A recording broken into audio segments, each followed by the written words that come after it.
Ja tu kārtos eksāmenu uz automātiskās pārnesuma kārbes un to tiks ID3, tad tev tas noteikti ir jāzina, lai tu neapjūc eksāmenā. Tad kas pa lietu? Tad, kad tu slēdz drive režīmu, tad mēs viņu slēdzam šeit uz priekšu. Ja tu iespied viņu nejauši vēlreiz, tev ieslēdzās šāds režīms, un ko viņš maina? Tad, kad tu laidīsi gāzes pedāli vaļā, automašīna tad diezgan izteikti bremzēsies.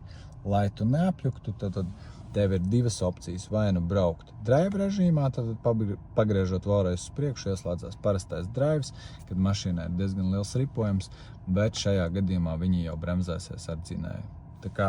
Tā ir tāda diezgan svarīga nianse, lai jūs neapjūkat, lai nesanāk tā, ka jūs laižat šo te gāzi vaļā un domājat, kāpēc man tā mašīna tik ļoti sāk stāties, jā.